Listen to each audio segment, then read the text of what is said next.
अस्सलाम वालेकुम नाज़रीन, बिलाल अहमद तबसरा यूके के साथ। नाज़रीन, इस वीडियो में मैं बरतानिया में जो महंगाई का तूफ़ान आ रहा है, जिसको हर घर में इस हवाले से बात हो रही है कि ये महंगाई हिला के रख देगी। बरतानवी तारीख़ में इन्फ्लेशन का जो रेट है, इन्फ्लेशन को उर्दू में महंगाई कहते हैं। इन्फ्लेशन जो है ये 18% पे जा रही है। पाकिस्तान में इस टाइम तकरीबन 48% को टच करेगी और ये बरतानिया में 18% को टच करेगी, जो कि बरतानवी तारीख़ में कई दफ़ा हो रहा है। और कहा जा रहा है कि रिसेशन आने वाला है। इन सब चीज़ और इसका फिर बरतानवी सियासत से क्या ताल्लुक़ है। हम पाकिस्तान की सियासत को तो बहुत खंगाल देते हैं एयर वाई जियो देख देख के, लेकिन जो बरतानवी सियासत है ये हमारी ज़िंदगियों पे अब कैसे असर डाल रही है, ये बहुत ज़रूरी है कि हमें पता हो कि हमारे साथ होने क्या जा रहा है, इसलिए कि ये हमारी अल्टीमेटली हमारी ज़िंदगियों पे असर कर रही है। मैं बरतानवी सियासत पे बात करने से पहले बता दूं कि ये जो बोरिस जॉनसन है जा रहे हैं, 1-2 दिन में चले जाएंगे, इसलिए कि इनको जो है vote of no confidence Imran Khan की हुई थी, इस तरह यहाँ पे भी वोट ऑफ नो कॉन्फिडेंस एक तरह से हुई। वो इस तरह हुई है कि पाकिस्तान में तो इमरान खान को तो पार्लियामेंट में वोट ऑफ नो कॉन्फिडेंस हुई थी, तो यहाँ पर पहले पार्लियामेंट ने वोट ऑफ नो कॉन्फिडेंस की, लेकिन उसमें वो पास हो गए। वो मतलब उसमें से वो निकल गए, वो मतलब उन्होंने सक्सेसफुली वो उसको जीत लिया। लेकिन फिर उसके अंदर पार्टी के अंदर लोगों में जो उनके जो क्लोज मिनिस्टर्स हैं, जो सीनियर मिनिस्टर्स हैं, जिसमें ऋषि सुनाक हैं और बाकी जो इनके जो मिनिस्टर्स हैं, गवर्नमेंट के जो मिनिस्टर्स हैं, उन्होंने साजिद जावेद हैं और उसके अलावा जो है जो इनकी होम सेक्रेटरी हैं, इन सब लोगों ने आस्ते आस्ते इस्तीफ़े देना शुरू कर दिए। इन पे जो प्राइम मिनिस्टर पे अपना ट्रस्ट है वो उसका ख़त्म कर दिया, उसका इज़हार उन्होंने इसी तरह किया कि उन्होंने इस्तीफ़े देना शुरू कर दिए, जिससे बोरिस जॉनसन इतनी मुश्किल सूरत में हाल में आ गए कि फिर उन्होंने अपने इस्तीफ़े का ऐलान कर दिया कि उनकी पार्टी तो उन्हीं की रहेगी। नए इलेक्शन तो नहीं हो रहे हैं, लेकिन उनकी पार्टी किसी और को इलेक्ट कर ले, किसी और को चुन ले। पार्टी के अंदर वोट होगा, वोट के वो उसका मैं तरीका बताता हूँ कि क्या होता क्या है, ताकि आपको पता हो कि बरतानिया में अगर पार्टी के अंदर जो है, मिसाल के तौर पे तहरीक इंसाफ की पार्टी है और इमरान खान नहीं, पार्टी कहती है कि इमरान खान नहीं होने चाहिए इस जगह पर, असद उमर को होना चाहिए मिसाल के तौर पर, तो फिर किस तरह यहाँ पर इंतखाब होता है, पार्टी के अंदर किस तरह नया लीडर चुना जाता है। चूँकि पाकिस्तान में तो हमारी डायनेस्टिक पॉलिटिक्स होती है ना, जिसमें भुट्टो की ख़ानदान चल रहा है, तो शरीफ बरदरान का ख़ानदान चल रहा है, तो जाहिर सी बात है यहाँ बरतानिया में ऐसा तो नहीं होता, यहाँ पे पॉलिटिकल डायनेस्टी नहीं चलती है। लेकिन यहाँ पर जो है इसी तरह होता है कि अगर अब बोरिस जॉनसन के केस में मैं आपको बता देता हूँ कि बोरिस जॉनसन ने इस्तीफ़ा दिया, उनकी पार्टी ने जो है इस तरह पहले लोगों के नाम मांगे कि कौन लोग जो हैं वज़ीर-ए-आज़म के उस पर आना चाहते हैं, पेश होना चाहते हैं, अपना नाम पेश करें। उसके लिए फिर 5 लोगों ने अपने नाम पेश किए, पूरे 5 लोगों पे जो है अंदर ही उनके उसमें 10 लोगों के नाम पेश हुए। उसमें से फिर उसके बाद उनकी पॉलिटिकल जो कंजर्वेटिव पार्टी है उसके जो मेंबर्स हैं, जो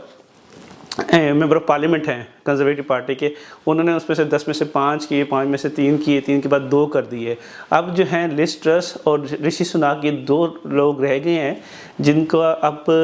पूरे कंजर्वेटिव पार्टी के जितने यूके में मेंबर्स हैं वो अब चुनाव करेंगे, वो अपना वोट देंगे और उसके बाद जो है ये मंडे को या ट्यूसडे को इसकी अनाउंसमेंट हो जाएगी कि कौन है वज़ीर आज़म आ रहा है और बोरिस जॉनसन चले जाएंगे। लेकिन बोरिस यहाँ पे बताने का एक और मकसद ये भी है कि बोरिस जॉनसन जब उनको पता चला कि वो अब उनकी छुट्टी हो रही है, वो जा रहे हैं, मुझे बिल्कुल बोरिस जॉनसन में और पाकिस्तानी सियासतदान में कोई फ़र्क नज़र नहीं आया माज़र के साथ। इतना बोरिस जॉनसन ने जिस तरह कहते हैं कि बरतानिया को बिल्कुल लवारिसों की तरह छोड़ दिया। मैं आपको उसकी मिसाल देता हूँ कि मैं क्यों कह रहा हूँ ऐसे, कि उन्होंने लवारिसों की तरह छोड़ दिया कि पहले वो अपनी मतलब सरकारी खर्चे पे जो एज ए प्राइम मिनिस्टर जो उनकी हॉलीडेज़ होती हैं, वो पहले एक हॉलीडेज़ पे गए, वहाँ पर उन्होंने हॉलीडेज़ गुजारी। पता है कि यहाँ बरतानिया में एक एनर्जी क्राइसिस आ रहा है, वहाँ से वापस आए हैं और उसके बाद फिर उन्होंने थोड़ी देर बाद दोबारा एक और हॉलीडेज़ पे चले गए हैं, जिसकी वजह से उनको बहुत ज़्यादा मीडिया में उनको क्रिटिसाइज़ किया गया कि यह कि एक हमारा वज़ीर-ए-आज़म है वो बिल्कुल एक होता है ना कि आप बॉदर ही ना करना, उसको कोई परवाह ही नहीं है। जिस तरह वो कहता है कि भाई कि मुझे निकाला है तो बस फिर हूँ तुसी जानो तो अगला प्राइम मिनिस्टर जाने। तो तकरीबन 2 महीने से तो यही हो रहा है कि बोरिस जॉनसन जो है बिल्कुल भी जो है वो यहाँ पे आपको नज़र नहीं आ रहे हैं, नज़र आ रहे हैं तो बहुत ही स्टूपिड किस्म की स्टेटमेंट्स दे रहे हैं। मिसाल के तौर पे मैं आपको ये स्टेटमेंट सुनाता हूँ, जिन्होंने एनर्जी क्राइसिस पे क्या बात की है। it may cost you £10 to replace it. But if you get a new one, you'll save £10 a year for every year on your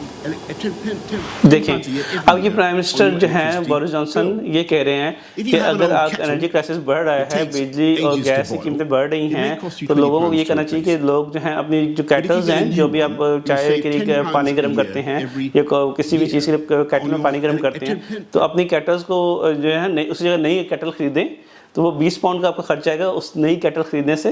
और उसके बाद ये होगा कि लेकिन आप जो है वो उस नई केटल की जो चूँकि वो नई होगी वो बिजली कम खाएगी, तो आपको साल में 10 पाउंड का जो है कमी होगी। और इतना ये फजूल किस्म का उन्होंने स्टेटमेंट दी है जिस पे उनका इतना मजाक बन रहा है, उनकी ट्रोलिंग हो रही है बाकायदा। यहाँ का यूके का मीडिया और इंटरनेशनल मीडिया उनकी सही ट्रोलिंग कर रहा है कि भाई कि ये prime minister head of country ये कह रहा है कि भाई कि अगर एनर्जी क्राइसिस आ रहा है तो कोई बात नहीं, आप 20 पाउंड की केटल लेकर उस पर हर साल 10-10 पाउंड आपके बचेंगे, तो आप उससे मैनेज करना सीखें। ये तो मुझे उसी तरह याद आ गया कि जिस तरह वज़ीर ख़जाना इसहाक डार थे और पार्लियामेंट में जब उनकी हुकूमत थी तो कह रहे थे कि अगर मुर्गी महंगी होगी है तो दाल खा लें, और यहाँ पर जो बोरिस जॉनसन का भी यही हाल नज़र आ रहा है। अब हम बात करते हैं कि यहाँ बरतानिया में महंगाई के हवाले से कि लोगों को समझ आ रही है कि आगे अक्टूबर से कैप लग रहा है और चीज़ें महंगी हो रही हैं, लेकिन आसान ज़ुबान में मैं समझा देता हूँ कि ये क्या होने क्या जा रहा है, देखें, और क्यों होने जा रहा है। अच्छा, ये तो इसमें क्लियर कट बात है कि ये इंटरनेशनल ऑयल प्राइसेस या पेट्रोल की प्राइसेस बढ़ी थी, उससे इसका कोई ताल्लुक़ नहीं है। ऑल्दो कि अब तो जो इंटरनेशनली जो ऑयल की प्राइसेस हैं, फ्यूल चार्जेस हैं, वो कम हो रहे हैं, तो इसका उससे ताल्लुक़ नहीं है। इसका मेनली ताल्लुक़ जो है ये यूक्रेन रशिया वॉर से है, इसलिए कि रशिया यूरोप जो है और यूके जो गैस लेता था ज़्यादा वो लेता था आपकी रशिया से, और रशिया से यूरोप भी आती थी, उसने अब गैस बंद कर दी है रशिया ने। ज़ाहिर सी बात है कि पूरी दुनिया रशिया पे पाबंदी लगा रही है, रशिया उसके मुकाबले पे पूरी दुनिया में जहाँ जहाँ पे उसका बस चल रहा है वो वहाँ पे पाबंदी लगा रही है, तो उससे से गैस महंगी हो रही है। अब जो ये गैस लेते थे यहाँ पे महंगी हो रही है, जो ये यहाँ पे जो कंपनीज हैं वो जो गैस लेती थी उनको महंगी पड़ रही है, अब वो उन्होंने वो आगे ट्रांसफ़र करना है लोगों पे। लेकिन जो चूँकि ये कंपनी सारी हमें प्राइवेट होती थी और होती हैं, तो इस पे गवर्नमेंट ने इस पे कैप कहते हैं कि ढक्कन मतलब फिक्स कर देना कि इससे ऊपर आपने नहीं जाना, इतना आपने रेट रखना है, इससे आप ऊपर नहीं जा सकते हैं किसी भी तरीके से। एक हाउस होल्ड के लिए इतना बिल होना चाहिए, इससे ऊपर नहीं हो सकता।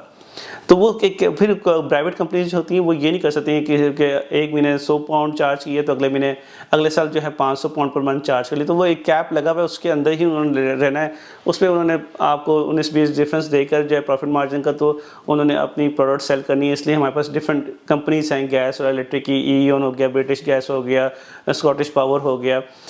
एन पावर हो गया, एन पावर को भी अब ईओन ने खरीद लिया। तो बहरहाल ये अब जो कैप लगी थी ना, जो गवर्नमेंट ने कैप लगाई थी, फिक्स किया हुआ था रेट, वो उन्होंने अब बढ़ा रहे हैं अक्टूबर से, और उसको जो है मरहलावार जो है ये बढ़ती जाएगी कीमत जो है।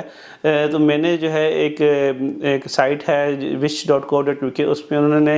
एक ट्रैकर बनाया हुआ है, एक कैलकुलेटर आप जिसे कह सकते हैं वो डाला हुआ है कि वो बताता है कि आपकी कितने, अगर आप अभी इस टाइम पे कर रहे हैं तो आप अक्टूबर के बाद कितना पे करेंगे, जनवरी फरवरी मार्च के बाद कितना पे करेंगे। तो ये आप स्क्रीन में देख सकते हैं कि मैंने मिसाल के तौर पर डाला एक 102 पाउंड मैंने डाला कि मैं इतना अभी इस टाइम पे कर रहा हूँ। फिर ये देखें ये एंड में जाते जाते आपको साल में अभी मैं तकरीबन 1100-1200 पाउंड, अगर मिसाल के अगर 100 पाउंड पर मंथ मैं अगर डायरेक्ट डेबिट सेट किया हुआ अपने, मैं बिजली का बिल पे कर रहा हूँ, तो ये साल के बनते हैं 1200 पाउंड। ये अक्टूबर के बाद जब रेट बढ़ना शुरू हो जाएगा तो ये तकरीबन 3000 और 3500 तक जो इसकी है आपको चली जाएगी, साल की गैस और इलेक्ट्रिक आपको पे करनी होगी। और ये कोई मैं आपको ऐसी कोई फ़ज़ाई बात नहीं कर रहा, हवा में कोई छोड़ी हुई बात नहीं कर रहा, ये आम गोरे जो हैं ये अब बात करना शुरू हो गए कि उन्होंने 3-3 4-4 सॉक्स पहन के घर में बैठेंगे, 2-2 3-3 जैकेटें घर में पहन के बैठेंगे, लेकिन उन्होंने हीटिंग नहीं चलानी, उन्होंने इलेक्ट्रिक को बहुत कंट्रोल करना। तो ये लोगों ने अपने तौर पर कुछ ना कुछ सोचना शुरू कर दिया है। हमारे जो लोग हैं वो भी सोच रहे होंगे और सोचना चाहिए भी, और लेकिन अभी मैं आपको इतना बता दूं कि इसमें गवर्नमेंट का तरफ से कुछ इंसेंटिव आए हैं। ये नहीं है कि गवर्नमेंट ने बिल्कुल इंसेंटिव नहीं दिए हैं। गवर्नमेंट ने कुछ महीने पहले आपको काउंसिल टैक्स में छूट दी थी, 400 पाउंड जो है एनर्जी में दिए थे, फिर 150 पाउंड काउंसिल में जिस का वो छूट दी थी। अब उन्होंने 600 पाउंड जो है इसकी 2 इंस्टॉलमेंट पे, एक इंस्टॉलमेंट इस महीने कल से मिलना शुरू हुई है, 320 पाउंड की है, और एक इसके इस 320-30 पाउंड की एक और इंस्टॉलमेंट मिलेगी अक्टूबर नवंबर में जाकर। तो ये तकरीबन 600 पाउंड की ये 2 इंस्टॉलमेंट्स हैं, 300 पाउंड की 2 इंस्टॉलमेंट हैं, टोटल 600 पाउंड। ये भी हर जो है जो ये टैक्स क्रेडिट जिसको मिलता है उसको जो है हर हाउस होल्ड को जो है ये इनकम मिलेगी। ये एक एक्स्ट्रा बेनिफिट, इनकम बेनिफिट जो है वो गवर्नमेंट दे रही है ताकि आप जो है ख़र्चों को मीट कर सकें। लेकिन जो अगर देखें जो लोगों की सैलरीज भी बढ़ रही हैं तो वो 1-2% बढ़ रही हैं, महंगाई जो हो रही है वो 18% पे जा रही है।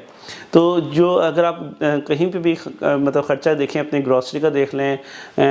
और फ्यूल तो वैसे ऑलरेडी महंगा हुआ था, और बाकी आप बेशक आप किराए देख लें, ट्रेनों के देख लें, बस के देख लें, और आउटडोर के बस के किराए जो हैं उन्होंने पूरे यूके में कैप लगा दिया है, ढक्कन लगा दिया है, फिक्स कर दिया कि 2 पाउंड से ऊपर नहीं जा सकते हैं। लेकिन हर जगह पे प्राइसेस बढ़ रही हैं,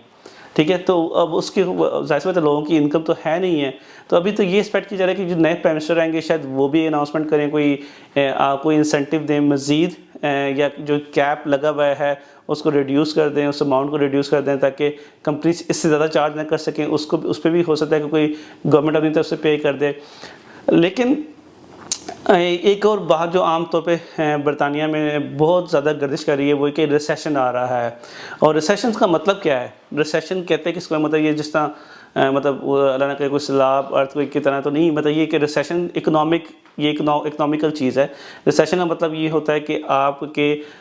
इकोनॉमिक क्राइसिस आ रहा है बरतानिया में, और उसकी वजह यही है कि यहाँ पर जो गैस और इलेक्ट्रिक की कीमतें बढ़ रही हैं, लोगों की परचेजिंग पावर कम हो रही है, इससे बैंक जो है वो लोन कम देगा, लोग अपने खर्चे कम करेंगे, लोग अपने ऑलरेडी जो अपने स्टैंडिंग ऑर्डर्स हैं डायरेक्ट डेबिट बैंक के थ्रू जो गैर ज़रूरी खर्चे उनको रिड्यूस कर रहे हैं, ठीक है। अगर आप जो है हर महीने किसी जगह पे सैर करने जाते हैं या कहीं खाना खाने जाते हैं, अगर आप वो जाना छोड़ दें उसका बिज़नेस भी कम हो जाएगा, उसका बिज़नेस कम होगा वो गवर्नमेंट को टैक्स कम देगा, वो उसका बिज़नेस कम होगा तो वो अपने एम्प्लॉयज़ को सैलरी नहीं दे पाएगा। तो ये अल्टीमेटली जो है हर जो सर्कल में हर कम्युनिटी को इसका इम्पैक्ट आएगा, गवर्नमेंट को इम्पैक्ट आएगा। उससे फिर होगा कि क्या कि पूरी की पूरी जो इकॉनमी है वो एक सर्कल में चल रही है, उसके पास पैसे ख़त्म हो जाएंगे और फिर आस्ता आस्ता जो है वो क्राइसिस बढ़ता जाएगा, जिसको रिसेशन कहते हैं। ये रिसेशन जो है इसकी वजह से घर मॉर्गेज बनाना मुश्किल हो जाएगा, कुछ चीज़ें सस्ती होंगी, कुछ चीज़ें जो हैं वहाँ पे लोग कोशिश करेंगे कि किसी के पास फालतू घर है घर भेज दें, किसी के पास फालतू गाड़ी भेज दें, तो कुछ चीज़ें सस्ती होंगी, कुछ चीज़ें बहुत ज़्यादा महंगी हो जाएंगी। कि ज़ाहिर सी बात है लोग जो नहीं अफोर्ड कर सकते हैं वो बेचने के लिए जाएंगे, और वो मार्केट में अगर ज़्यादा आ जाएंगी तो फिर वो किसी हद तक सस्ती भी होंगी। तो इसका जो है ये एक बहुत डिफ़िकल्ट टाइम आने वाला है बरतानिया में, और इस रिसेशन को तो ये कोई मतलब भी